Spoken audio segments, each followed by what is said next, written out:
Bismillahirrahmanirrahim. Assalamualaikum warahmatullahi wabarakatuh. Innal hamdalillah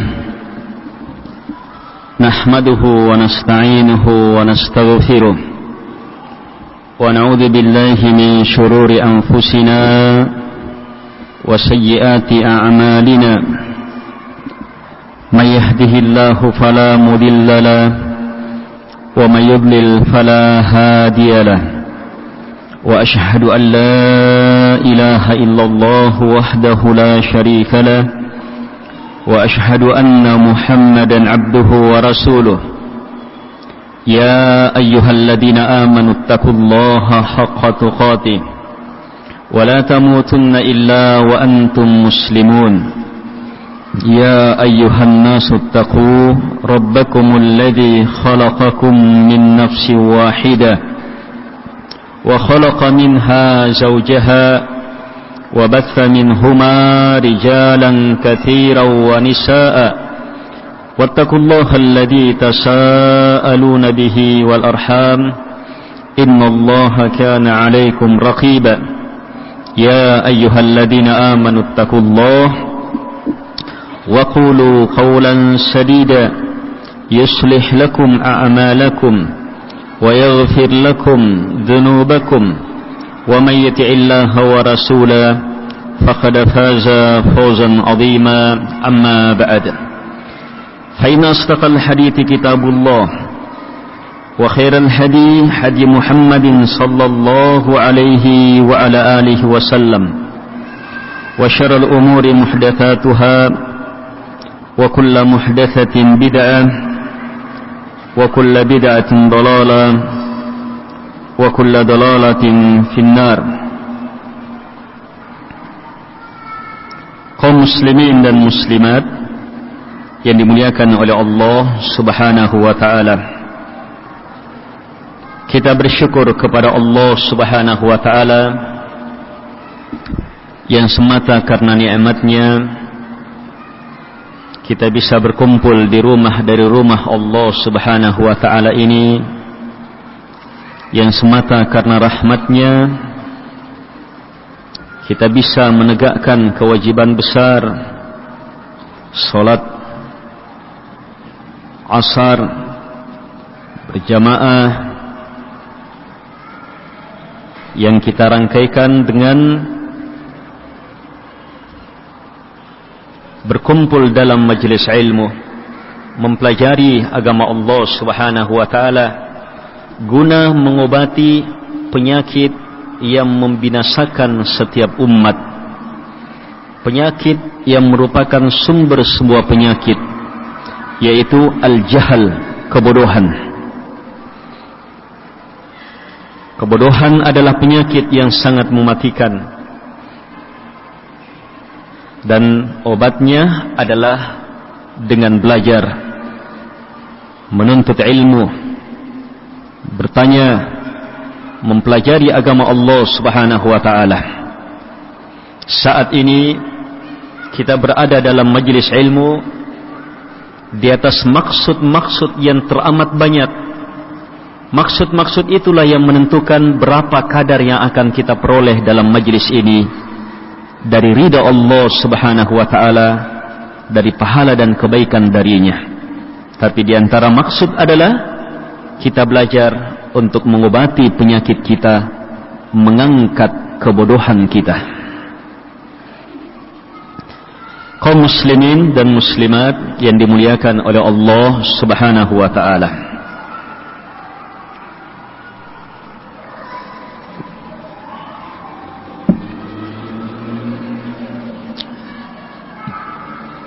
pendahuluan yang akan kami sampaikan langsung menjelaskan pendahuluan materi dan sekaligus awal-awal materi yang akan kami sampaikan. Sebab materi ini cukup panjang, jadi saya ambil waktu ini dan juga waktu besok insyaallah taala. Materi kita penyakit hati dan penawarnya akan terfokus membahas sebuah kitab yang dikarang oleh seorang ulama yang sangat dalam paham, telaah, terapi, pengalaman terhadap perkara ini. Beliau adalah Al-Allamah Ibn Qayyim rahimahullahu ta'ala. Kitab beliau yang berjudul Ad-Da' wad-Dawa, penyakit dan penawarnya, atau dikenal juga dengan judul Al-Jawabul Kafi, dan seterusnya, jawaban yang sempurna terhadap orang yang bertanya akan penyakit dan bagaimana jalan keluarnya. Kita akan berusaha memahami penyakit-penyakit hati, penyakit-penyakit yang akan menyeret kita ke dalam kebinasaan dunia, alam barzah dan akhirat. Kita berusaha memahami hal-hal ini melalui kitab beliau Ad-Da' wad-Dawa ini. Dengan metode kita akan paparkan poin-poin penting dari kitab ini sesuai dengan kondisi, waktu dan keadaan kita.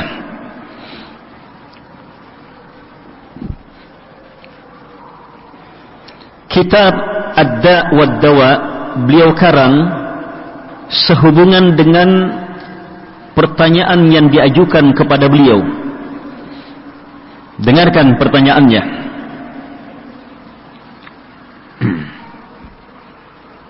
Ma taqulu sadatul ulama a'immatud din radhiyallahu anhum ajma'in fi rajul ubtuliya bi baliyah wa alima annaha in istamarrat bihi afsadat alaihi dunyah wa akhirah wa akhiratah wa qad ijtahada fi daf'iha an nafsih bikulli tariq fama tazdadu illa tawaqquda wa shiddah fama al-hila fi daf'iha wa ma at-tariq ila kashfiha farahimallahu man aana mubtala wallahu fi auni al-'abdi ma kana al-'abdu fi auni akhihi aftuna ma'jurin. Pertanyaannya, apa tanggapan para ulama, imam-imam dalam agama, semoga Allah meridai merahmati mereka, tentang seorang lelaki yang tertimpa bala, tertimpa musibah. Musibah berupa dosa terjatuh ke dalamnya. Si lelaki dalam keadaan sangat mengetahui bahwa kalau dia berketerusan dalam bala itu, maka dunia dan akhiratnya akan hancur.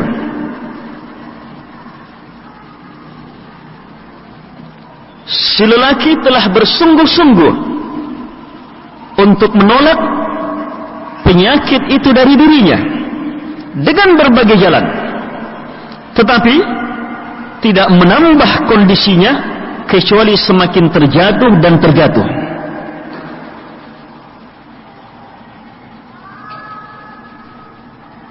Ini dialami oleh banyak kaum muslimin, banyak dari kira memahami ini dosa, tahu ini berbahaya, tapi tetap terjatuh dan terjatuh. Ini pertanyaan, bagaimana jalan untuk berlepas dari bala ini?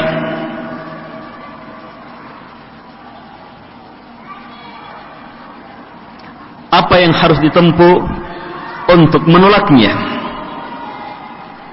dan ditutup dengan penanya mendoakan semoga Allah merahmati orang yang menolong orang yang terkena bala ini.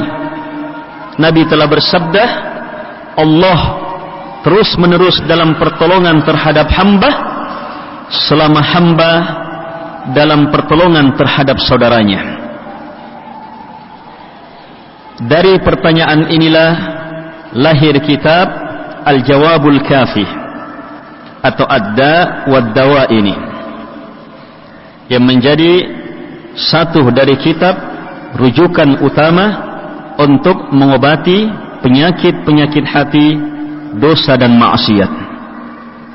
Kaum muslimin dan muslimat yang dimuliakan oleh Allah Subhanahu wa ta'ala,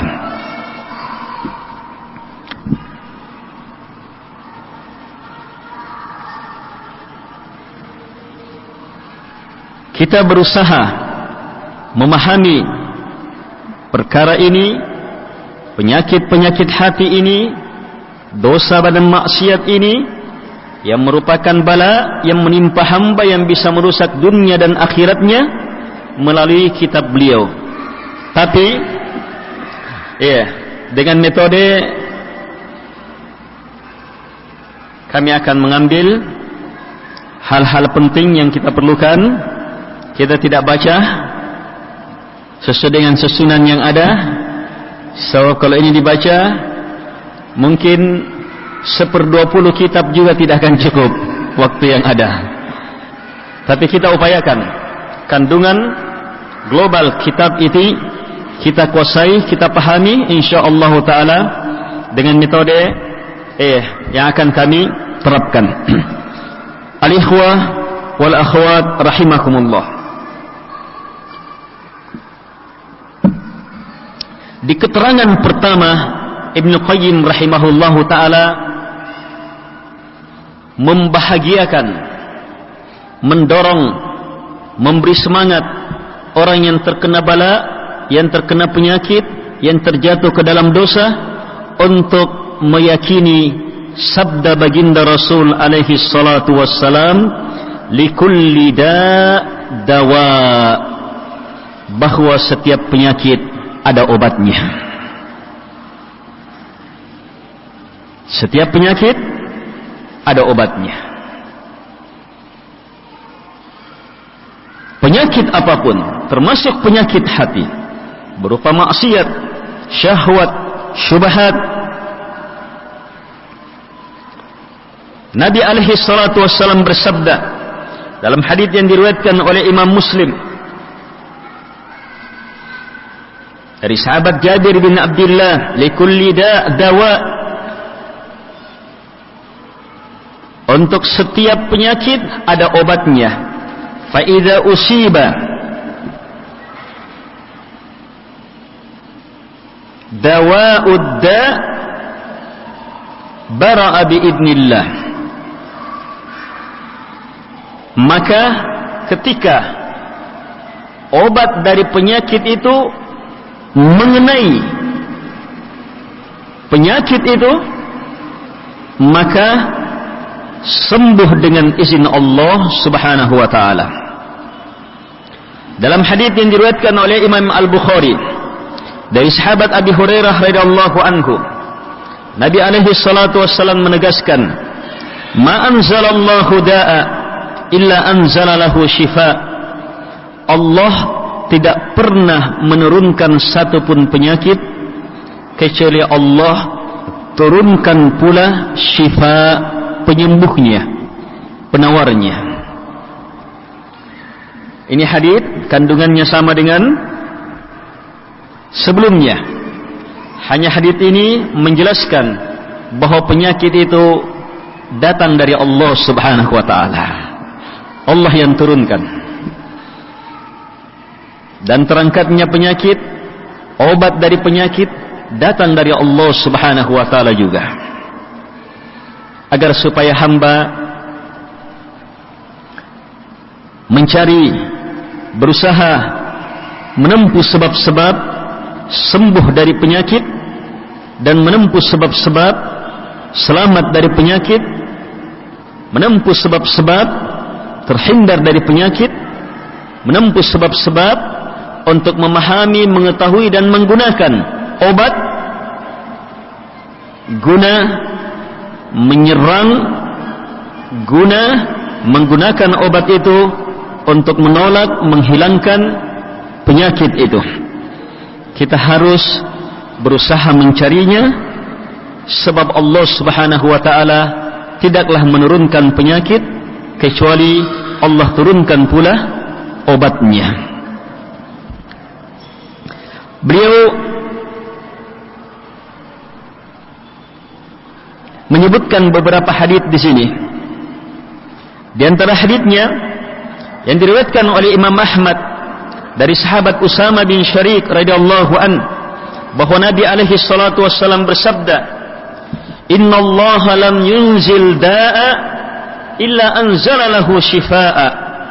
Sungguh Allah tidak menurunkan satu pun penyakit kecuali pasti Allah turunkan syifa, obatnya. Alimahu man alimah wa jahilahu man jahilah.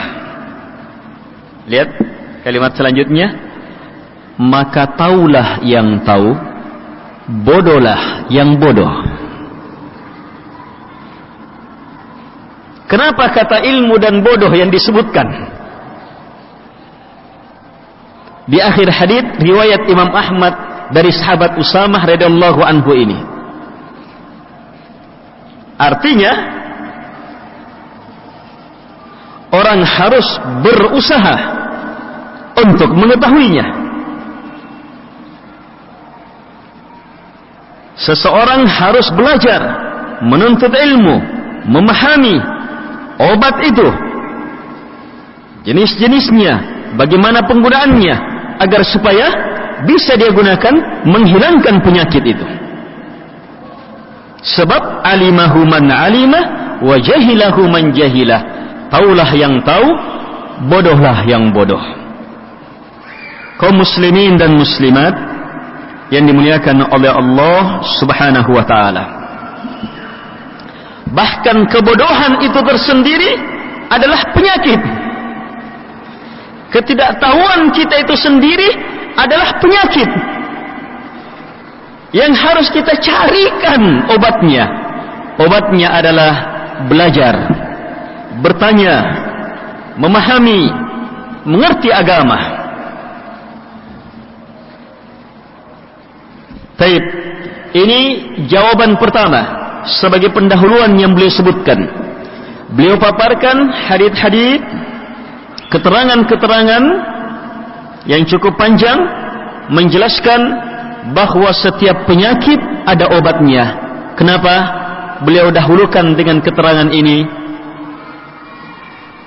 Si penanya nampak jelas orang yang sudah berputus asa.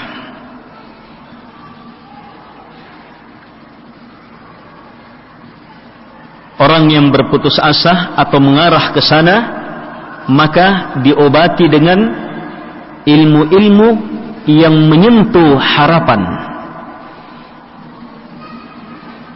yang memberi semangat. Dan di sini beliau mendatangkan sabda baginda Rasul alaihi salatu wassalam yang kita imani, la yantiqu anil hawa in huwa illa wahyu yuha. Beliau tidak berucap dari hawa nafsu. Apa yang beliau ucapkan hanyalah wahyu yang diwahyukan. Hanyalah wahyu yang diwahyukan. Ilmu yang teramat besar, bahwa Allah yang menurunkan penyakit, Allah pula yang menurunkan sebab terangkatnya penyakit ini. Hanya dengan izin Allah penyakit itu terangkat, sebagaimana hanya dengan izin Allah penyakit itu turun. Olehnya hamba yang ingin selamat dari berbagai penyakit harus mempunyai hubungan dengan penciptanya, harus kembali kepada Allah Subhanahu wa ta'ala. Kaum muslimin dan muslimat yang dimuliakan oleh Allah Subhanahu wa ta'ala,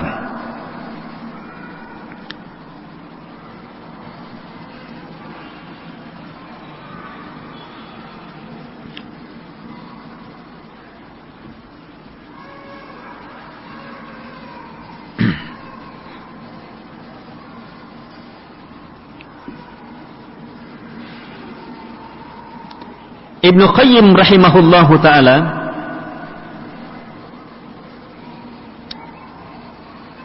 di pertengahan kitab ini atau mendekati pertengahan menjelaskan amran, dua perkara, bihima tatimmu sa'adatuhu wa falahu, dua perkara yang hanya dengannya akan sempurna kebahagiaan, kebaikan, ketentraman, kesejahteraan bagi hamba. Ada dua perkara. Saya langsung ambil ilmu ini sebab ini langsung berhubungan dengan awal pembahasan. Yang pertama, ayya'rifa tafasila asbabis syarri wal khair wa yakuna lahu basirah fi dhalika bima yushahiduhu fil alam wa ma jarrabahu fi nafsihi wa ghairihi wa ma sami'ahu min akhbaril umami qadiman wa haditha. Wa min anfa'i dhalika tadabburul Qur'an. Baik, ini dulu. Kata beliau rahimahullahu ta'ala, yang pertama adalah hamba mengetahui, hamba memahami rincian sebab-sebab kejelekan, sebab-sebab kebaikan, sebab-sebab bahaya, sebab-sebab keselamatan. Memahami rincian penyakit-penyakit serta rincian obat-obatnya. Di sini sumber kebahagiaan. Ketika hamba memahami rincian ilmu itu.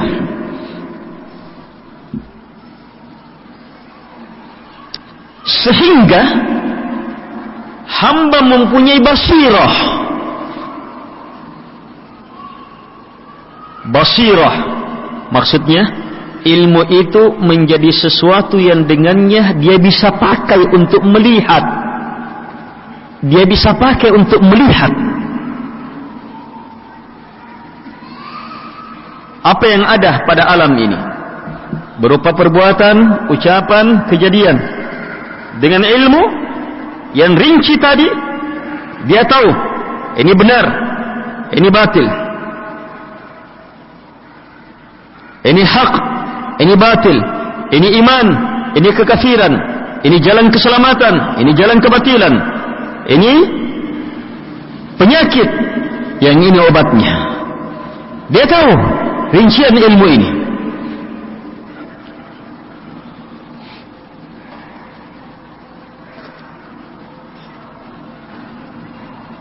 Ini sangat berhubungan dengan kekuatan untuk selamat dari penyakit itu. Bahwa seorang hamba tidak cukup memahami Allah menurunkan penyakit, menurunkan juga obatnya. Bahkan tidak cukup sekedar mengetahui ini penyakit dan ini obatnya. Tetapi yang diperlukan adalah memahaminya lebih dalam, memahaminya lebih rinci. Sebab kalau seperti keadaan si penanya, maka itu apa? Sudah kompleks, sudah komplikasi, sudah penyakit itu. Tidak berketerusan sembuh. Sehingga perlu apa? Ayo, kalau orang masuk ke rumah sakit, dia ada penyakit di perutnya, kemudian ada penyakit di kulitnya, ada penyakit di matanya. Datang semua dokter ahli penyakit dalam, ada ahli kulitnya, nanti ada ahli matanya, mau dibedah nanti ada ahli bedahnya. Datang banyak yang datang. Sebab komplikasi sudah. Sehingga diperlukan apa? Ilmu yang rinci dalam berbagai sisi. Ini yang perlu kita pahami saat-saat ini. Di tengah banyaknya penyakit bertebaran di tengah umat. Apakah yang dimunculkan oleh diri kita sendiri?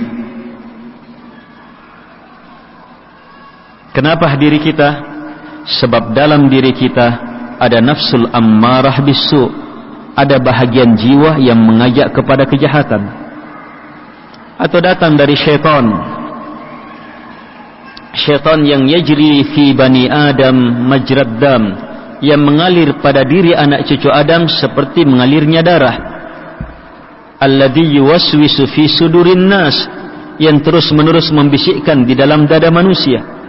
Atau datang penyakit itu dari syaitan manusia, teman-teman jahat, atau kebiasaan-kebiasaan jahat, atau lingkungan-lingkungan yang jahat. Banyak bahaya yang menimpa kita. Kita tidak bisa terlepas dari berbagai penyakit, musibah, bahaya ini. Untuk itu ikhwah, perlu kita memahami perkara ini secara rinci. Kata beliau, kebahagiaan hamba ketika dia mengetahui perkara ini secara rinci, sehingga menjadi kekuatan untuk melihat apa yang terjadi, melihat apa yang dialami oleh dirinya, apa yang dialami oleh orang lain, dan dia bisa mengukur apa yang dia dengar pula, bukan sekadar apa yang dia lihat, apa yang dia dengar juga. Kemudian beliau memberi ilmu bahwa sesuatu yang paling bermanfaat, merinci sebab-sebab kejahatan dan merinci sebab-sebab kebaikan adalah Al-Quran. Adalah Al-Quran. Ini yang paling hebat. Tidak ada yang mengalahkan Al-Quran dalam uraian penjelasan sebab-sebab kebaikan dan kejahatan, sebab-sebab keselamatan dan kebinasaan, sebab-sebab penyakit dan penawarnya. Al-Quran yang paling hebat, paling jelas, paling sempurna.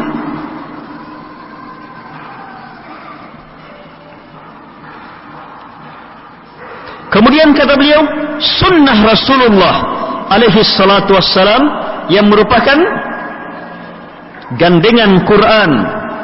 Allah subhanahu wa ta'ala berfirman, wa anzalallahu alaikal kitaba wal hikmah. Allah telah turunkan kepada engkau ya Muhammad kitab wal hikmah. Hikmah adalah sunnah, petunjuk dari Nabi. Itu juga Allah yang turunkan. Kan itu Allah berfirman, wa ma yantiqu anil hawa in huwa illa wahyu yuha. Tidak ada yang beliau ucapkan dari hawa nafsu. Apa yang beliau ucapkan hanyalah wahyu yang diwahyukan.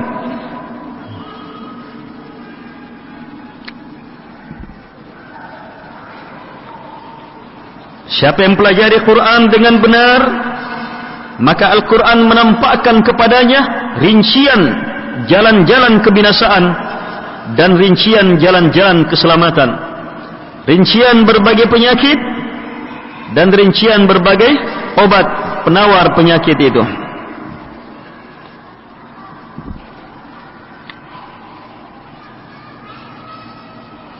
Ini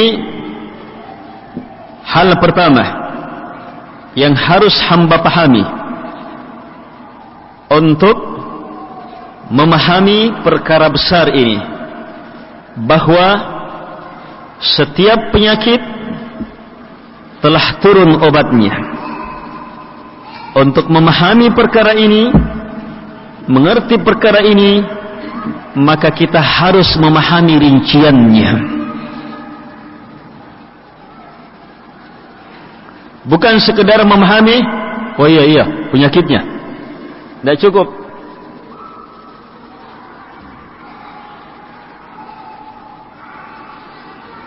Sebab itu yang menjadi sebab kenapa orang berketerusan. Ketika ditanya, itu berbahaya? Iya, berbahaya. Itu dosa? Iya, itu dosa. Tapi kenapa terus terjatuh? Sebab ilmu dia terhadap bahaya itu global.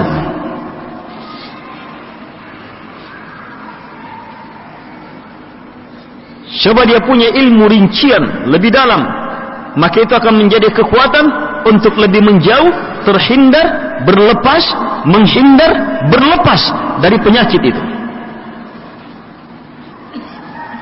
Kita perlu rincian ilmu.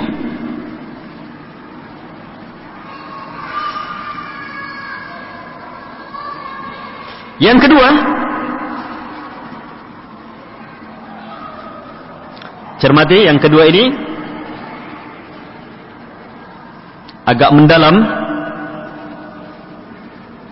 Kata beliau, wal amru tsani ayahdhara mughalaqata nafsihi lahu ala hadhihi al-asbab wa hadha min ahammil umur. Kata beliau,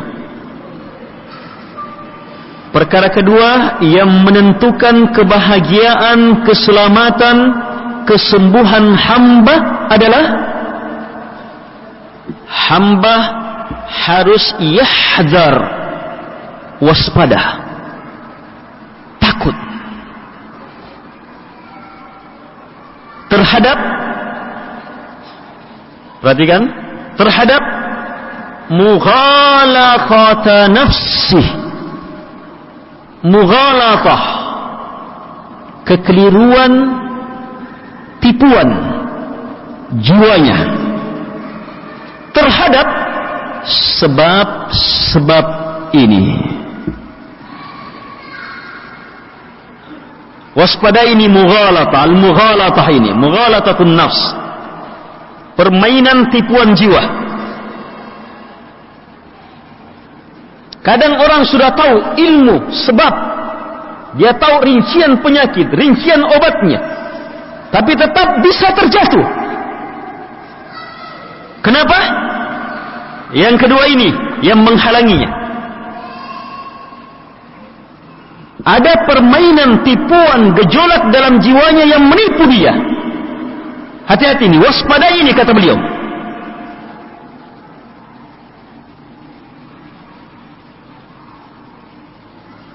Wahada min ahammil umur. Beliau menegaskan, dan ini termasuk perkara yang paling penting yang harus kita pahami.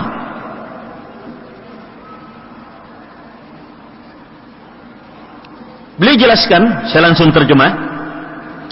Karena hamba, dia sudah tahu ini maksiat, ini kelalaian, ini sebab yang membahayakan dia, bisa merusak dunia dia, merusak akhiratnya, pasti. Tetapi jiwa dia menipu dia, membuat dia tergelincir. Berupa apa? Bidittikal ala afillahi wa maghfirati. Tarah. Kadang tipuan jiwa itu berupa bersandar akan maha maafnya Allah dan maha besarnya ampunannya Allah subhanahu wa ta'ala.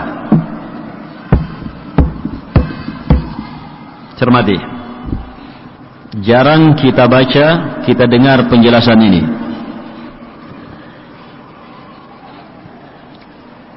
Sementara ini penentu adanya penyakit dan berketerusannya penyakit itu, mughalatah, tipuan permainan jiwa. Lihat diantaranya, bersandar akan maha maafnya Allah, maha luasnya ampunan Allah. Tarah, kadang ini tipuan jiwanya, dia sudah tahu ini dosa, bahaya. Allah kan maha memaafkan, tetap terjatuh dalam dosa. Waspada ini penyakit.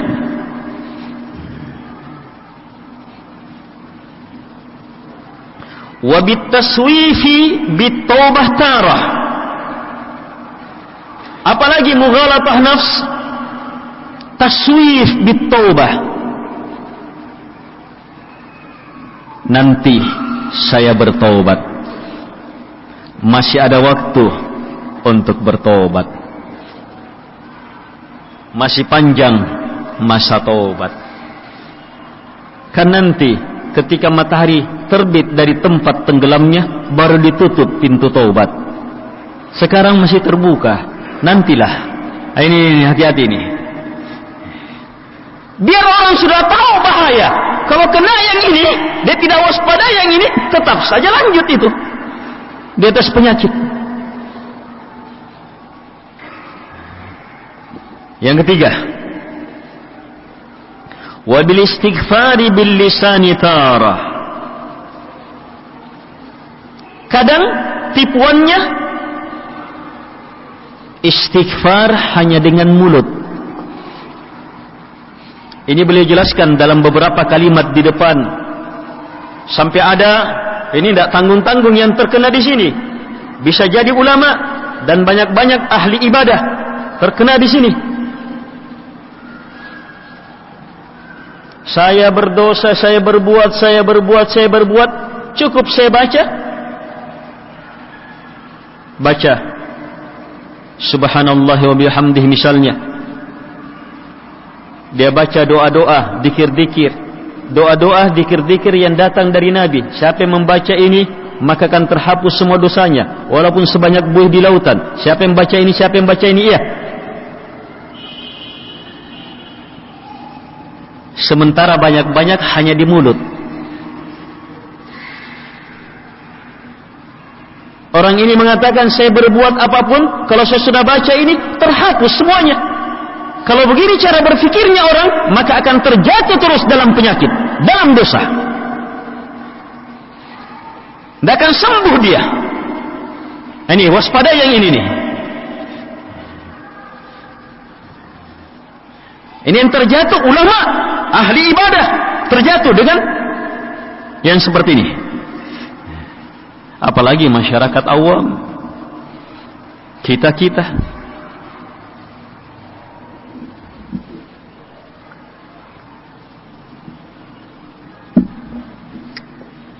Wa bi fi'lil mandubati tara, atau kadang dengan melakukan perbuatan-perbuatan sunnah. Ada beberapa amalan sunnah, siapa yang melakukan ini dan ini maka terhapus dosanya. Dia berfikir, kalau saya berdosa, saya lakukan ini kan terhapus. Akhirnya apa? Dosa tetap dia enteng-entengkan, tetap terjatuh itu.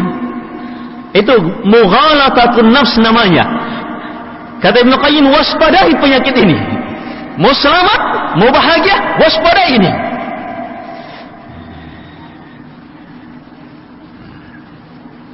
Wabil ilmu, banyak menipu juga. Ini diantara yang sangat berbahaya. Al-ihtijaj bil qadar tarah, atau berhujjah dengan takdir. Terjatuh ke dalam dosa, berarti mengidap penyakit. Apa dia bilang? Ya Allah sudah takdirkan. Mau dia apa sudah? Sudah takdir Allah ini. Saya sudah ditakdirkan jadi pencuri ya. Mau dia apa sudah? Saya sudah ditakdirkan jadi peminum ya. Takdir Allah saya jadi anak nakal. Mau dia apa sudah? Kalau orang berfaham, berfikiran seperti ini, tidak akan bisa selamat dari penyakit yang dia idap. Bisa dipahami? Dua. Hanya dengan dua ini kata beliau, selamat hamba, bahagia hamba, sembuh hamba. Pertama, ilmu. Kuasai ilmu akan sebab-sebab bahaya, sebab-sebab kebaikan secara rinci. Yang kedua, waspadai mughalatatun nafs, tipuan permainan jiwa. sebagaimana disebutkan tadi, kaum muslimin dan muslimat yang dimuliakan oleh Allah Subhanahu wa taala.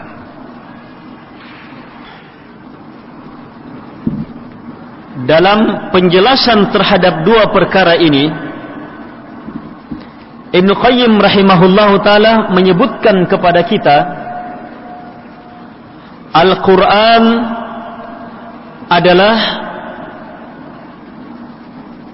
yang paling bermanfaat dalam menjelaskan rincian seluruh sebab kebaikan dan seluruh sebab bahaya. Ini Al-Quran. Sekarang kita mau bahas Al-Qurannya. Sebagai apa?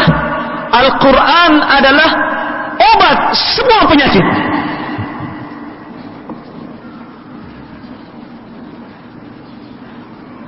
Obat semua penyakit. Kaum muslimin dan muslimat yang dimuliakan oleh Allah Subhanahu wa taala.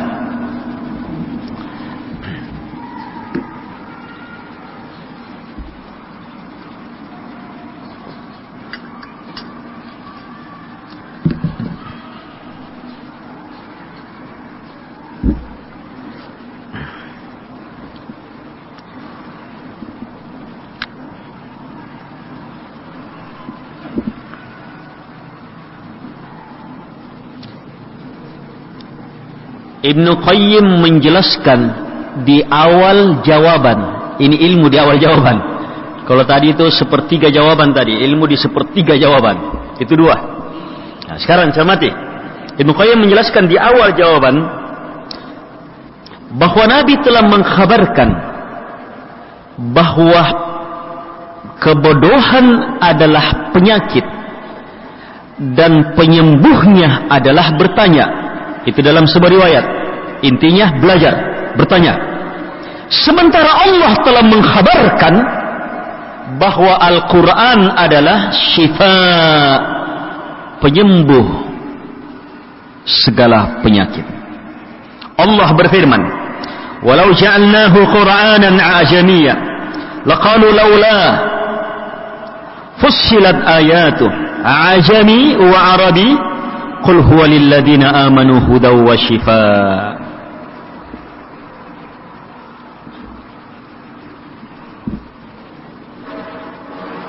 Seandainya kami jadikan Al-Quran ini a'jami, bukan dari bahasa Arab, maka pasti mereka orang-orang Arab yang Nabi diutus kepadanya mengatakan, coba seandainya dirinci ayat-ayatnya, apakah dia a'jami atau Arabi?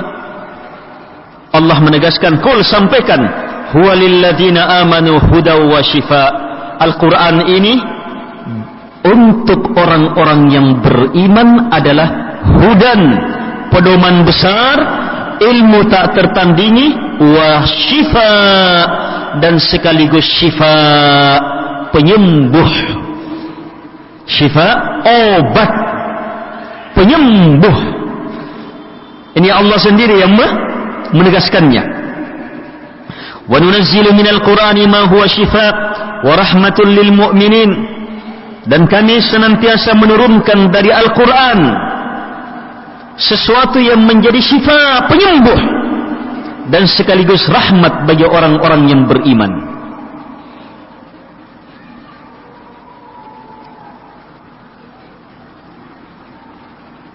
Hati, penyakitnya secara global itu ada dua. Setiap penyakit hati tidak akan keluar dari dua hal ini. Yang pertama, penyakit syahwat. Yang kedua, penyakit syubhat.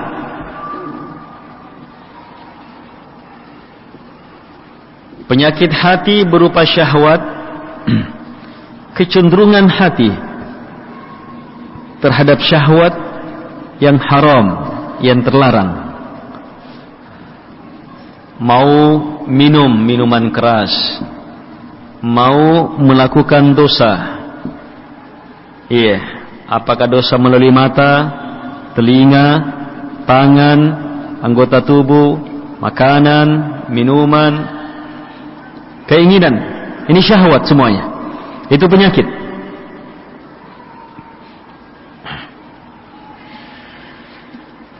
Yang kedua, syubhat. Penyakit syubhat. Ini keraguan. Hati berpenyakit karena ragu.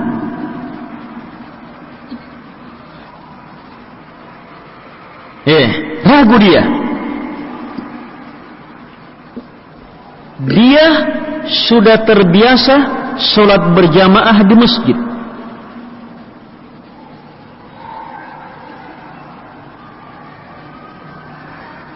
Terbiasa sholat berjamaah di masjid.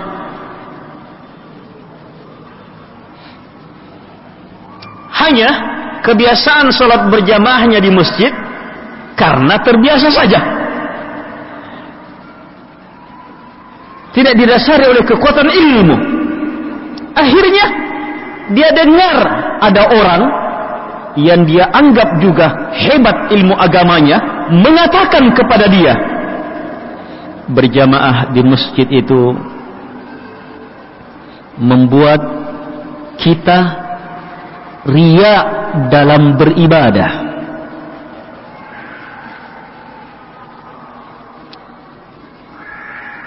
Kita keluar dilihat sama orang, bertemu di masjid dilihat, kita tidak bisa ikhlas. Karena itu sesekali saja, banyak-banyak di rumah, di sana kamu akan lebih ikhlas. Bukankah keikhlasan adalah inti ibadah? Yang penting ikhlasnya. Dia dapat ini. Ini kalimat-kalimat tadi syubhat membuat dia ragu. Akhirnya apa? Jarang lagi ditemukan di masjid. Terkena penyakit. Penyakitnya namanya syubhat. Paham? Hati-hati nih.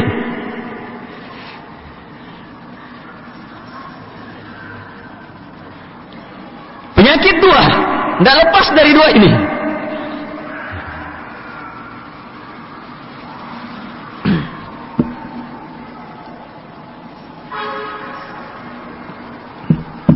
Mana dalilnya?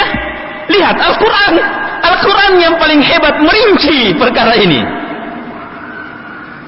Iyattabi'una illa dhann wa ma tahwal anfus wa laqad ja'ahum mir rabbihimul huda. Allah menjelaskan hakikat kesyirikan, kebatilan, penyimbangan. Kata Allah, iyattabi'un, mereka tidaklah mengikuti illa dhann, kecuali hanyalah sangkaan. Yang kedua, wa ma tahwal anfus, dan hanya mengikuti apa yang merupakan kecenderungan jiwa, anfus, nafs. Ini anfus. Enaknya nih kalau orang makan coto. Apalagi pemakan coto. Ada kayak cenderungan ke sana? Itu kecenderungan jiwa. Paham? Hati-hati nih. Kalau memperturutkan ini, itu terjatuh ke dalam dosa. Yang seperti ini tidak bisa dihilangkan. Sebab kapan dia masih hidup, pasti ada ininya. Yang jadi masalah dalam ayat ini, itu yang menjadi ikutannya. Itu yang menjadi ikutannya. Kalau yang itu sudah menuntut, pasti dia ikuti. Bagus tuntutannya kalau saat lapar, bukan waktu sholat misalnya. Tapi kalau sudah makan, dasar pemakan coto, waktu sholat masih makan, kan sudah berdosa karena memperturutkan.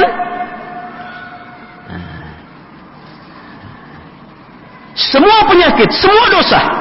Kata Allah, mereka tidaklah mengikuti kecuali hanya sangkaan. Sangkaan. Di sini muncul penyakit, syubhat-syubhat, keraguan-keraguan. Orang ragu karena yang dia terima sangkaan, bukan ilmu. Hanya katanya. Menurut saya. Bukan apa yang Allah firmankan, bukan apa sabda Nabi. Mereka tidaklah mengikuti kecuali hanya sangkaan, wa ma tahwal anfus, dan apa yang merupakan kecenderungan jiwa. Wa laqad ja'ahum min rabbihimul huda.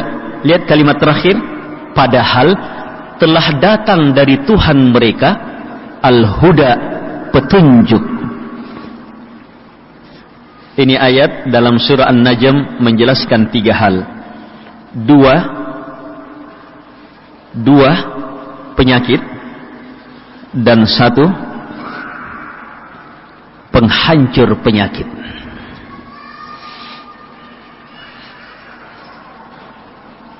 Syekhul Islam Ibn Taimiyah rahimahullahu ta'ala, guru dari Ibn Qayyim, menjelaskan tidak ada satupun sesat, yang menyimpang, kekafiran, apapun, keluar dari kebenaran, kecuali sebabnya 2 ini. Mengikuti sangkaan atau mengikuti hawa nafsu. Sebagaimana firman Allah subhanahu wa ta'ala ini. Sebab Allah mengatakan, iyattabi'una, tidak ada yang mereka ikuti kecuali ini dan ini. Membatasi betul, hanya ini nih. Ini 2 sumber penyakit ini.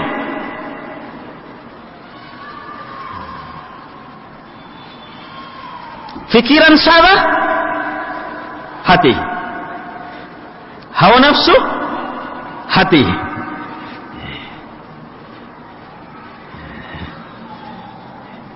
Yang ketiga yang disebutkan, walaqad ja'ahum min rabbihimul huda, dan sungguh telah datang dari Tuhan mereka al-huda, petunjuk. Ini obat dari semua penyakit itu. Petunjuk dari Allah subhanahu wa ta'ala. Kaum muslimin dan muslimat yang dimuliakan oleh Allah subhanahu wa ta'ala.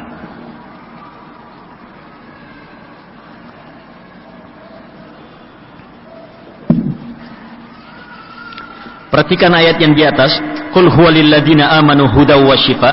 Katakan, Al-Quran ini khusus untuk orang-orang yang telah beriman adalah hudan, pedoman besar, petunjuk besar, ilmu tak tertandingi, dan sekaligus syifa, penyembuh.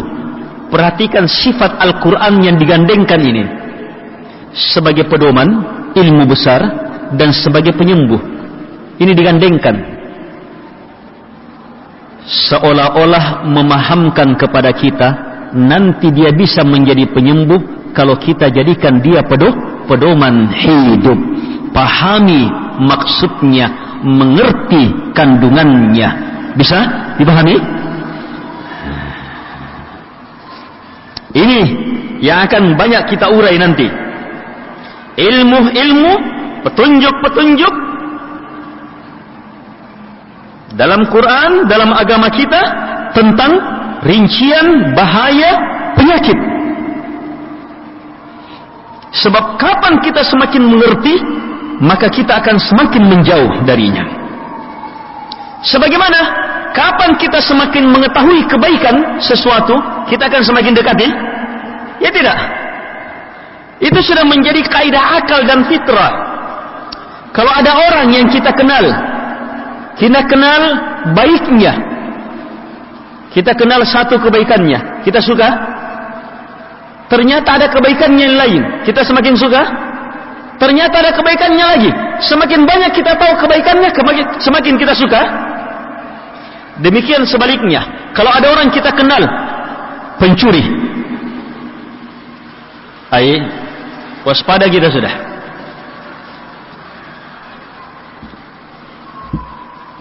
Kita kenal lagi, bersamaan dengan itu dia ternyata orang durhaka sama orang tuanya. Tambah waspada? Tambah menjauh kita. Ternyata kita tahu lagi, ternyata orang ini sangat zalim, kejam. bertambah ilmu kita akan kejelekan orang itu. Maka apa? Kita semakin menjauh. Ini dia. Di antara kekuatan ilmu, orang bisa selamat dari bahaya, dari penyakit, kalau dia punya ilmu rincian penyakit itu. Semakin dia tahu bahayanya, semakin dia tahu jeleknya, maka dia pasti bisa untuk semakin menjauh darinya. Sebab itu kekuatan fitrah itu.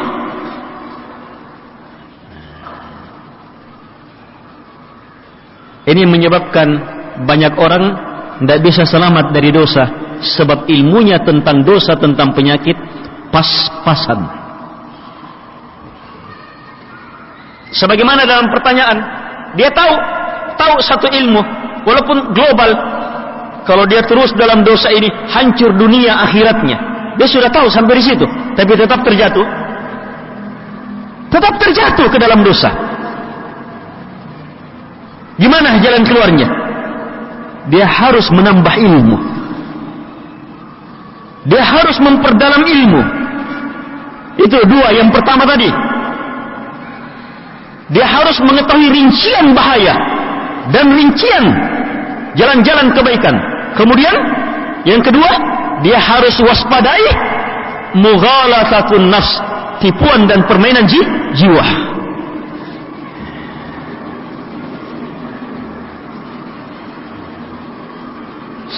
Hanya sekarang kita fokus pada satu perkara besar, yaitu Al-Quran. Al-Quran adalah ilmu untuk mengetahui rincian penyakit, dan sekaligus ilmu mengetahui rincian obat. Bahkan Al-Quran adalah obat itu sendiri. Al-Quran adalah obat itu sendiri. Ini keterangan pertama Ibnu Qayyim untuk menuntun seorang hamba yang terkena penyakit yang sulit lepas dari penyakit hatinya. Beliau arahkan untuk kembali kepada Al-Quran, sebab Al-Quran sebagaimana kata Allah yang menurunkannya adalah syifa, obat, penawar, penyembuh, pelenyap penyakit. Beliau mengatakan fa innal Qur'ana kulluhu syifa, karena sungguh Al-Quran seluruhnya adalah syifa.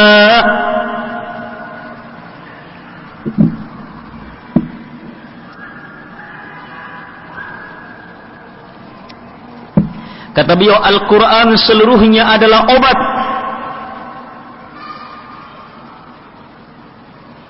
Bahkan kata beliau, dia adalah obat bagi hati dari penyakit bodoh, penyakit ragu, penyakit bimbang, hawa nafsu. Bahkan Allah tidak pernah menurunkan dari langit penyakit, tidak pernah menurunkan dari langit syifa, obat yang lebih umum, lebih bermanfaat, lebih besar, lebih hebat dalam melenyapkan penyakit semisal Al-Quran. Tidak ada yang mengalahkan Al-Quran. Penyakit yang menimpa kita, hawa nafsu, sehingga lahir syahwat demi syahwat, memperturutkan syahwat, atau syubhat, ilmu-ilmu salah, sehingga lahir perbuatan-perbuatan yang salah. Keraguan-keraguan dalam beragama, perbuatan-perbuatan salah, keraguan-keraguan dalam beragama, masuk di dalamnya bid'ah demi bid'ah. Ini dari syubhat. Ini semuanya bisa dituntaskan dengan obat yang tak tertandingi, Al-Quran. Bahkan hebatnya Al-Quran sebagai obat, walaupun orang yang diobati dengan Al-Quran itu kafir, tidak mengimani Al-Quran.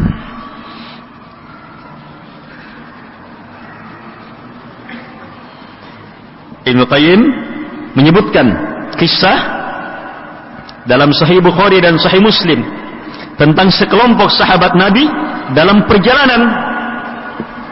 Sekelompok sahabat Nabi dalam perjalanan kemudian turun ke sebuah kampung dari kampung Arab.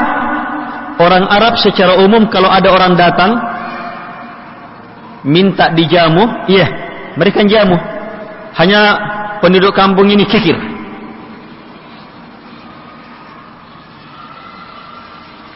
Mereka tidak mau dijamu. Dan terjadilah peristiwa pemimpin kepala suku kampung itu terkena sengatan bisah, kalajengking, ular, pokoknya hewan berbisa. Oh, menderita betul kepala sukunya. Akhirnya sebagian mereka mengatakan, coba datangi itu orang-orang yang datang itu.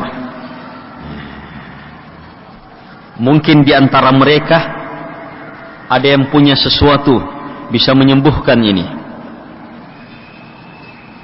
Maka datanglah mereka.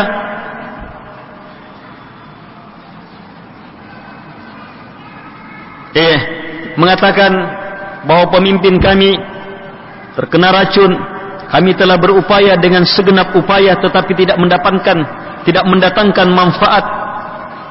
Lihat, terkena penyakit, penduduk sudah melakukan pengobatan sesuai dengan cara-caranya, tapi tidak mendatangkan manfaat. Maka adakah di antara kalian punya sesuatu? Sebagian sahabat ada yang menjawab, iya. Ndak beritahu yang lainnya, langsung dia jawab, iya, ada. Dia mengatakan, wallahi inni la urqi, demi Allah saya ini betul-betul bisa meruqyah, mempunyai bacaan yang bisa menjadi sembuh, menjadi sebab sembuhnya penyakit. Dia bilang, saya betul-betul punya itu, tetapi kami minta dijamu, kalian tidak mau. Karena itu saya mau kalau ada imbalannya. Iya, akhirnya bersepakat. Iya, nanti diberi beberapa ekor ternak. Sahabat ini pun meniupkan Al-Quran. Yang dia baca Al-Fatihah, surat Al-Fatihah yang dia baca. Apa yang terjadi? Pemimpin suku ini seperti penyakitnya itu tercabut, langsung lenyap, sembuh seketika seperti tidak ada penyakitnya. Padahal ini bukan kaum muslimin yang dilewati ini. Suku Arab masih musyrik.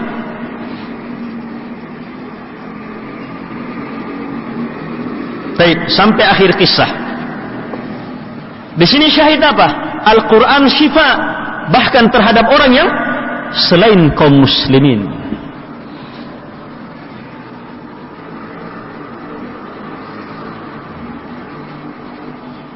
Ada penyakit kita karena syubhat, ragu, bimbang, penyakit syahwat, bahkan penyakit badan kita. Ini sengatan. Cobalah perhadapkan dengan ayat-ayat Al-Quran. Sungguh Al-Quran adalah obat dari penyakit hati, bahkan badan.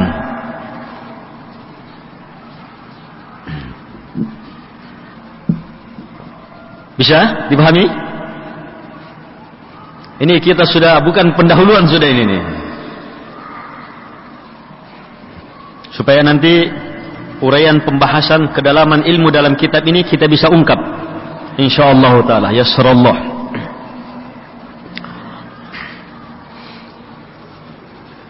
Baik, sekarang fokus Al-Quran sebagai apa sekarang pembahasan kita?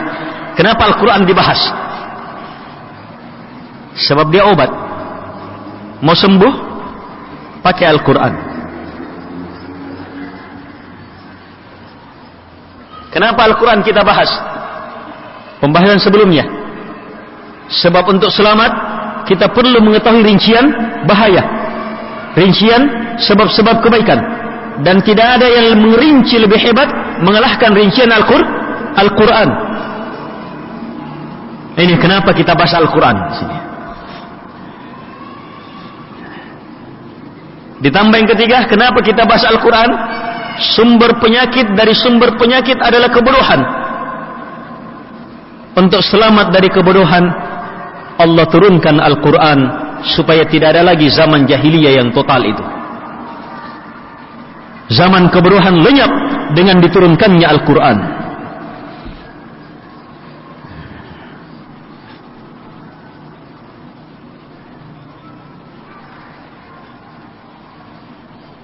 Mau sembuh, pakai Al-Quran. Ini ilmunya masih ilmu global. Ayo terapkan ilmu di atas. Sebab terbukti beberapa orang pakai Al-Quran dah sembuh.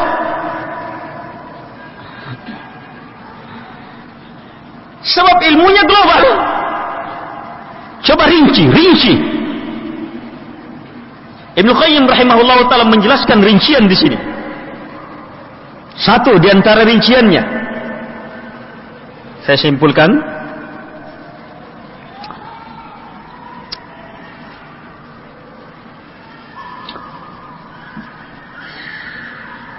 Al-Quran nanti betul-betul bermanfaat ketika kita penuhi 3 hal.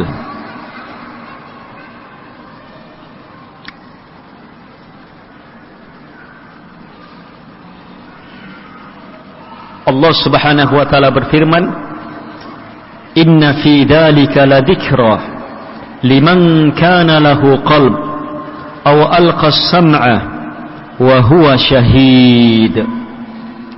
Sungguh dalam perkara itu, ini ayat akhir-akhir surah Qaf. Awal surah Qaf adalah Qaf wal Qur'anil Majid. Qaf, demi Al-Quran yang sangat banyak kebaikannya. Kemudian Allah menyebutkan ayat-ayatnya. Di akhir-akhir surah Allah mengatakan sungguh dalam perkara itu. Apa itu? Yang tadi itu Al-Quran, ayat-ayat Allah. Sungguh pada ayat-ayat Allah, pada Al-Quran, la dzikra, kata Allah, betul-betul akan menjadi pelajaran, menjadi ilmu, menjadi peringatan, menjadi sesuatu yang bermanfaat. Liman kana lahu qalb, bagi mereka yang mempunyai hati. Itu satu, harus siapkan hati. Yang kedua, aw alqa sam'ah, dia pasang pendengarannya. Dan yang ketiga, wa huwa syahid, dia hadir. Maksudnya apa? Hadir. Dia selamat dari berbagai penghalang-penghalang konsentrasi dia. Sebab sebahagian orang hadir, ada di depan kita, tetapi tidak syahid. Kenapa? Dia ada di depan, sementara pikirannya ke tokonya. Yang beternak, pikirannya ke kambingnya. Sudah sore ini, belum masuk ini, belum makan ini. Itu tidak syahid namanya, tidak hadir. Mau Al-Quran bermanfaat, maka miliki hati.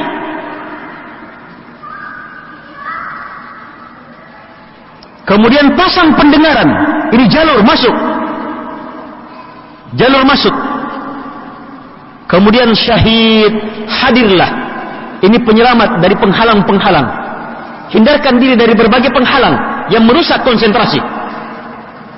Siapa yang membaca Al-Quran atau mendengarkan Al-Quran dengan cara seperti itu, pasti memberi manfaat. Al-Quran pasti menjadi penyembuh.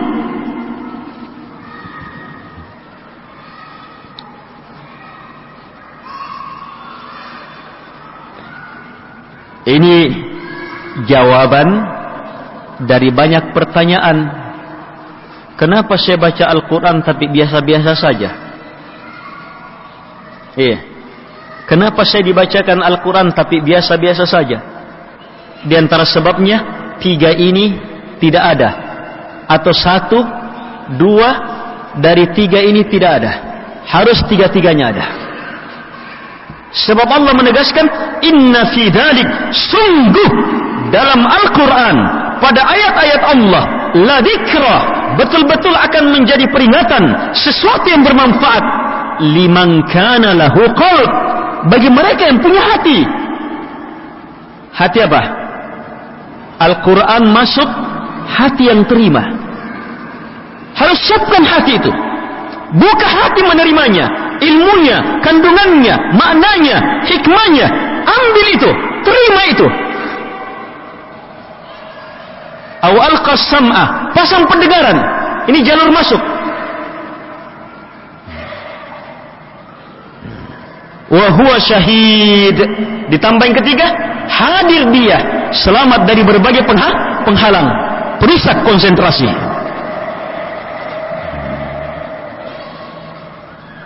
Kaum muslimin dan muslimat yang dimuliakan oleh Allah Subhanahu wa taala.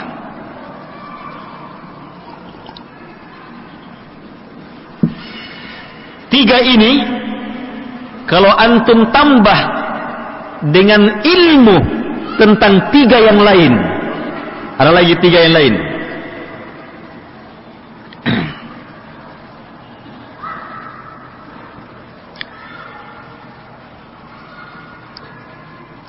Kalau orang ingin memanah,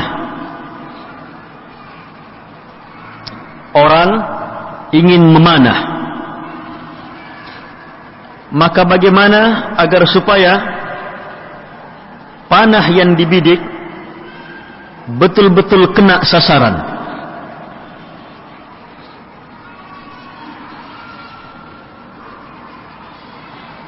Caranya harus pahami tiga. Yang pertama, siapa yang memanah? Yang kedua, panahnya, alatnya ini. Yang ketiga, sasarannya. Tiga ini harus semuanya mendukung, baru bisa terlaksana. Orangnya harus memang pintar memanah,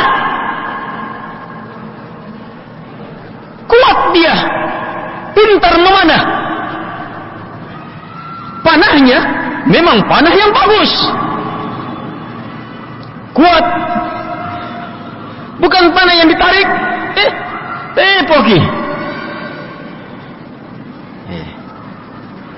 Panah yang tidak lurus karena bulu-bulunya ada yang rusak, tidak seimbang. Yang ketiga, sasarannya memang siap menerima. Memang siap menerima di sana. Biar kita sasar di sana, tetapi apa? Dia berada di balik pohon, dia berada di balik batu, dia berada, tidak akan tembus. Harus siap menerima.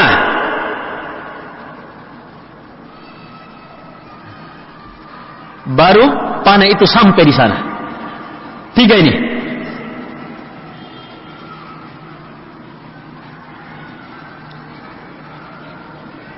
Si pemanah adalah kita.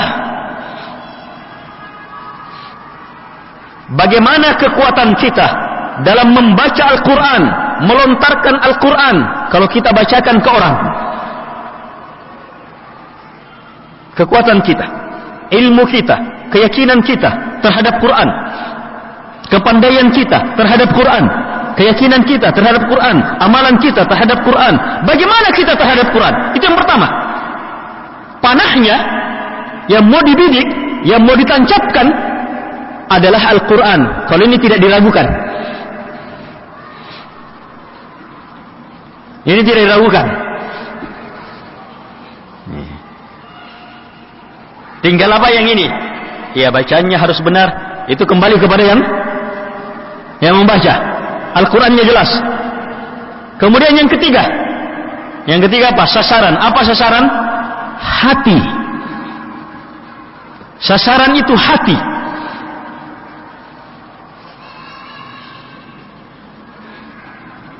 Kita baca Al-Quran, bagaimana ilmu kita, bagaimana membacanya.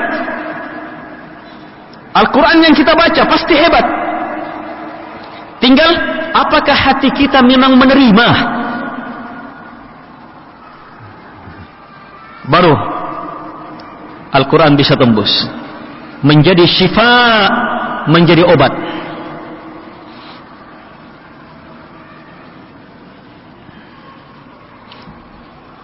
Kaum muslimin dan muslimat yang dimuliakan oleh Allah Subhanahu wa taala.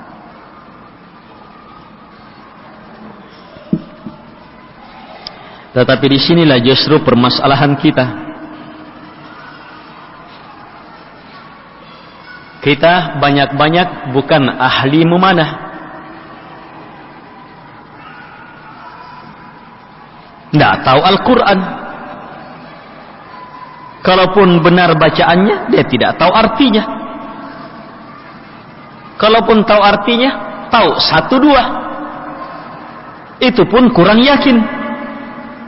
Terus amalannya, Al-Quran pasti menyembuhkan, sebab Allah yang menurunkannya, yang berfirman, yang merupakan ilmu yang datang darinya, yang mengatakannya syifa. Pasti itu. Masalahnya apa? Pertama masalahnya kitanya yang bermasalah.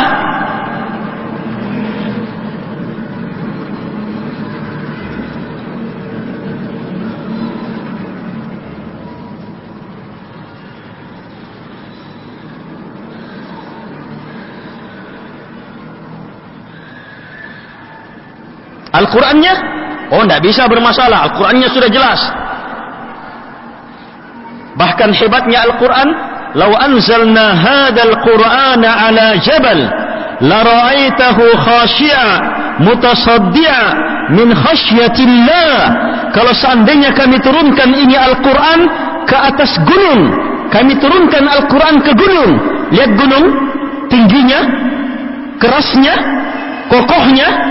Tapi kalau seandainya kami turunkan Quran ke gunung, gunung mau menerimanya, maka pasti kamu akan melihat gunung itu roboh, tertunduk min khasyatillah, karena takut kepada Allah Subhanahu wa taala. Tidak bisa diragukan Al-Quran.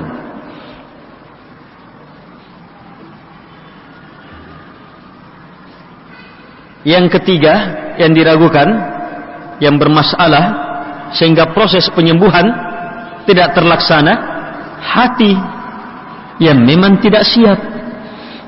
Hati, apakah hatinya masih tertutup?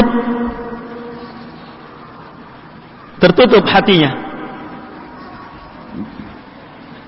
Buka hati.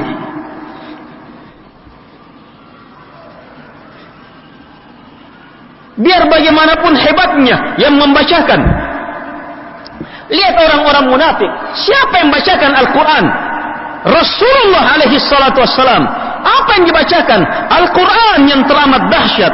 Tetapi orang munafik hatinya tertutup, tidak mau menerimanya. Akhirnya tidak bermanfaat. Harus buka hati kita. Ayo, kita tahu namanya membuka hati. Tahu membuka hati? Tahu? Masa enggak tahu? Buka hati itu, ambil kuncinya, buka, sudah. Buka pintu tahu? Buka. Buka rumah. Itu membuka namanya. Kalau ada orang bilang, bukalah hatimu untukku.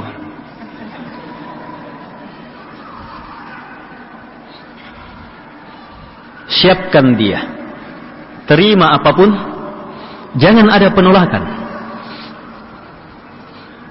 Sambut. Ada yang disampaikan, sangat kita inginkan, kita sukai, kita cintai.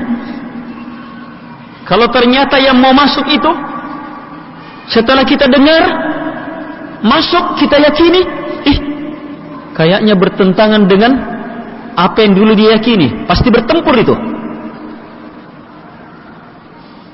bertempur itu. Kalau bertempur di dalam, panas. Biarkan yang masuk Al-Quran itu masuk, menggempur yang di dalam itu sampai dikeluarkan. Proses keluarnya keadaan sakit, tidak bisa tidur, mungkin demam, bisa terjadi hal itu. Iya. Tetapi itu proses yang namanya penyakit. Iya. Lihat penyakit badan, terkena duri, tertancap, berpenyakit. Ketika dicabut durinya masih sakit, tapi sudah tercabut. Iya, sudah tercabut ini, tapi masih sakit. Diobati lagi, ketika dipegang-pegang masih sakit. Perlu berapa lama sakitnya? Perlu beberapa hari sampai sembuh. Mungkin masih ada bekas, mungkin membekas, ada bekas-bekas. Itu repotnya kalau berpenyakit. Iya. Kalau sudah berpenyakit, di situ repotnya. Kalaupun sembuh, gimana selamat dari bekasnya? Perlu lagi proses untuk membersihkan bekas, betul-betul tidak nampak di kulit. Ini perlu lagi bertahun-tahun. Pahami ilmu ini, supaya kita jangan tergesa-gesa mengatakan Al-Quran tidak bermanfaat. Itu juga salah satu sebabnya. Sebenarnya Al-Quran sudah memproses, hanya kita yang tidak sabar.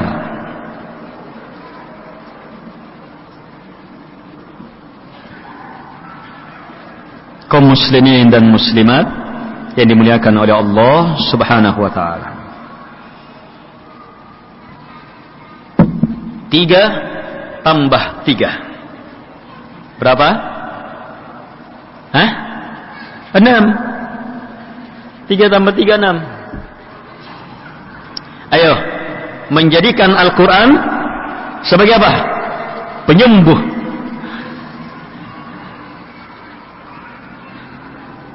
Menjadikan Al-Quran sebagai penyembuh. Maka apa? Perhatikan 3 yang pertama. Apa 3 yang pertama? Dalam surah Qaf. Nanti Al-Quran betul-betul bermanfaat kalau kita siapkan hati kita, pasang pendengaran kita, kemudian konsentrasi. Jangan ada penghalang. Jelas ini? Kalau ini kita pahami, maka gabungkan ilmu ini dengan 3 yang kedua. Al-Quran betul-betul bisa menembus hati kita kalau orang yang menggunakannya, yang membacanya, yang mendengarnya, yang membacanya, yang mendengarnya memang pintar memakainya. Dia tahu ilmunya, dia tahu kandungannya, dia mengerti maksudnya, dia yakini. Ini yang pertama. Yang kedua, Al-Qurannya. Dalam Al-Qurannya ini sebenarnya ada rincian. Misalnya, beda ayat-ayat yang menjelaskan tentang keesaan Allah, kebesaran Allah, dengan ayat-ayat yang menjelaskan tentang jual beli. Paham? Sama-sama Al-Quran, dan semua Al-Quran bisa menjadi penyembuh. Tapi pengaruh seperti ayat kursi, beda dengan ayat yang lainnya. Sebab ayat kursi ilmu tentang kebesaran keagungan Allah. Ini yang membedakan nanti. Iya. Secara umum seluruh Al-Quran, tapi harus dipahami ada ayat yang pengaruhnya akan lebih hebat. Jadi ayat Al-Quran. Kemudian apa? Hati betul-betul siap menerimanya. Kekuatan hati yang terhebat adalah yakin Al-Quran adalah firman Allah, kalamnya Allah. Yakin Al-Quran adalah rahmat, tidak ada keraguan. Yakin Al-Quran adalah penyembuh, petunjuk. Dia sambut Al-Quran dengan kecintaan, dengan harapan, disertai dengan takut hanya kepada Allah Subhanahu wa ta'ala. Fadzakir bil Qur'ani man yakhafu wa'id, kata Allah. Maka berilah peringatan dengan Al-Quran. Siapa? Man yakhafu wa'id, mereka-mereka yang takut terhadap ancaman. Perhatikan, beri peringatan terhadap Al-Quran kepada siapa? Mereka-mereka yang takut terhadap ancaman. Ini kalimat takut. Siapa yang mempersiapkan hati seperti ini, dia pasang pendengarannya, konsentrasi betul, maka akan menembus hatinya. Bermanfaat betul Al-Quran. Sembuh penyakit syahwat, sembuh penyakit syubhat. Bisa? Tinggal prakteknya.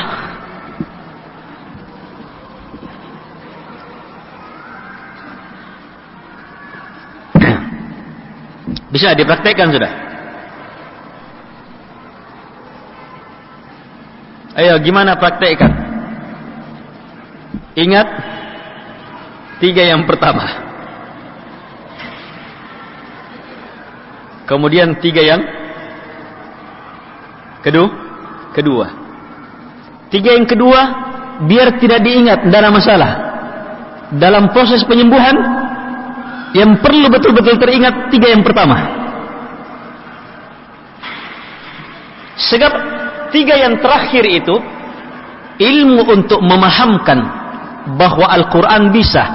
Dan kenapa sampai kadang orang melihat tidak bisa? Sebabnya adalah ini. Apakah yang membidiknya memang tidak pandai? Iya. Atau yang dibidik salah baca, salah ini? Atau memang yang menerima bidikan tidak layak jadi sasaran, tersembunyi atau apa, tidak siap menerima? Karena itu kalau mau betul-betul menjadikan Al-Quran penyembuh, maka siapkan hati kita. Ini yang pertama, siapkan hati kita. Pasang pendengaran kita supaya bisa masuk. Konsentrasi, jangan ada penghalang. Bidik dengan ilmu, pahami betul, yakini betul, pasti bermanfaat. Pasti bermanfaat.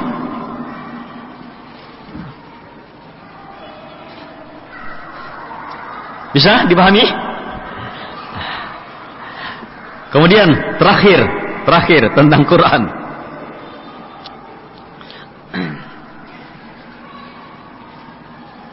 Al-Quran seluruhnya penyembuh. Hanya ayat yang satu dengan ayat lainnya punya kedahsyatan lebih dari yang lainnya. Sebagaimana surah yang satu tidak bisa disamakan suratul Fatihah dengan surah yang lainnya.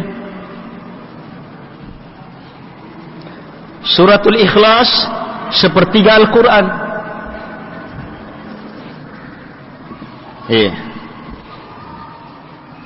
Ini nih kedahsyatan surah. Untuk penyembuhan ini suratul Fatihah luar biasa, sulit dicari tandingannya. Kita sudah lihat haditsnya tadi, sahabat bacakan suratul Fatihah sama siapa? Orang kafir, orang masih musyrik. Kalau orang musyrik kan apa? Tidak mengimani. Berarti apa? Ada penghalang sebenarnya. Tapi ternyata begitu dibacakan tembus juga. Sembuh itu. Hebatnya itu Al-Quran. Terus bagaimana lagi? Kalau seperti sahabat yang membacakan, kemudian yang menerimanya juga seperti sahabat, betul-betul meyakininya, maka akan betul-betul hebat prosesnya. Hanya jangan tertipu. Proses kadang lama, disesuaikan dengan kadar penyakitnya. Kau kaum muslimin dan muslimat yang dimuliakan oleh Allah Subhanahu wa taala. Ayat kursi ini tidak sama dengan ayat-ayat yang lainnya.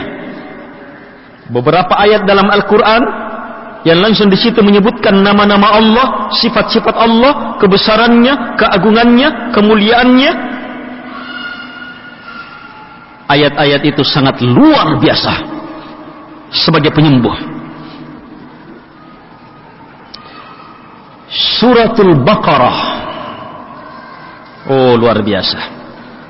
Tidak ada satupun jenis sihir yang bisa tinggal, gangguan syaitan yang bisa tinggal di rumah kalau dibacakan Suratul Baqarah dengan benar, diberikan hak-haknya, terpenuhi syarat-syarat tadi itu. Tidak ada. Dua ayat terakhir Suratul Baqarah itu sangat luar biasa. Cahaya yang hanya yang diturunkan apa? Ini yang membawanya apa? Malaikat yang tidak pernah turun, khusus membawa kemuliaan ini.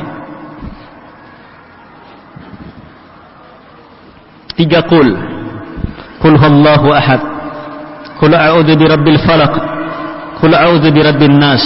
Jangan entengkan. Qul huwallahu ahad sepertiga Al-Quran. 3 kali kita baca mengimbangi sekali Al-Quran. Qul a'udzu birabbil falaq, qul a'udzu birabbin nas. Ini 2 surah yang ketika turun, 2 surah permintaan perlindungan dari semua bahaya.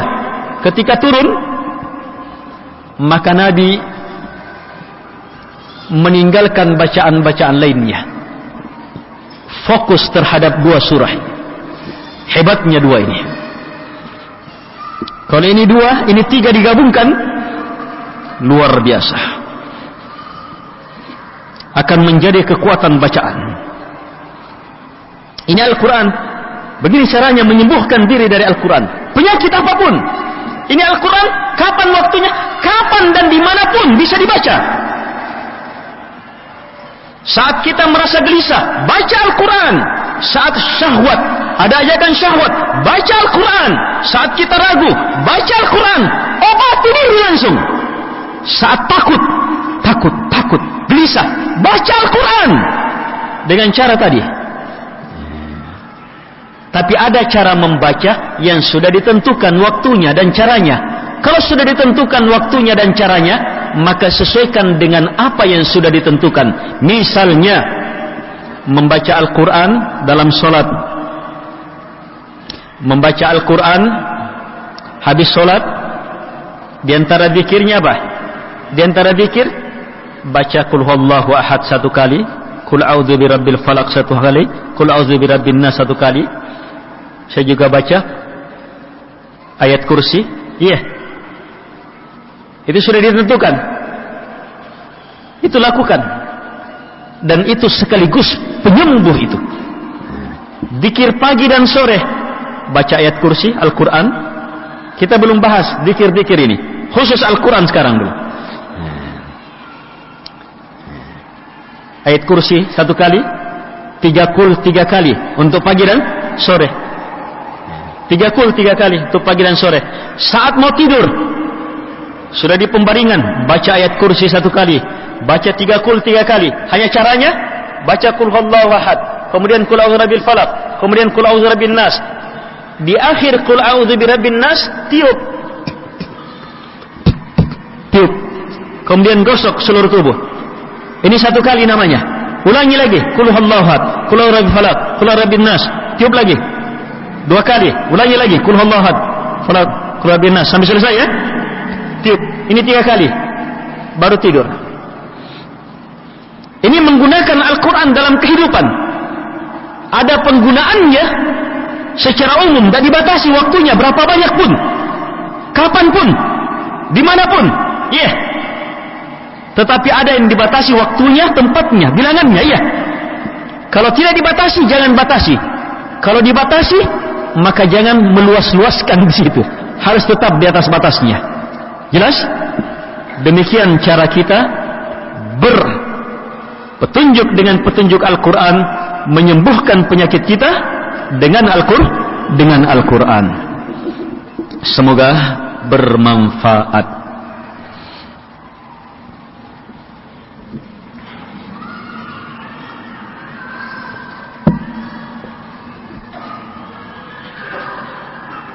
Baik.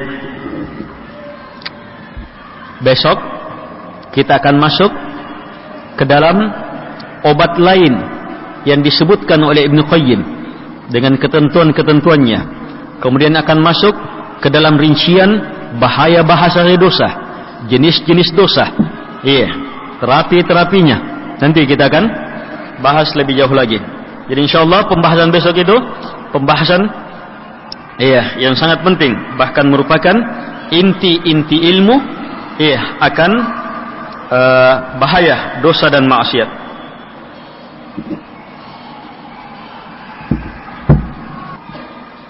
Bagaimana dengan seseorang yang menetapkan membaca surah Yasin setiap malam Jumat? Membaca Yasin setiap malam Jumat berarti apa? Menentukan. Kalau menentukan harus dengan dalil. Dalil khusus juga.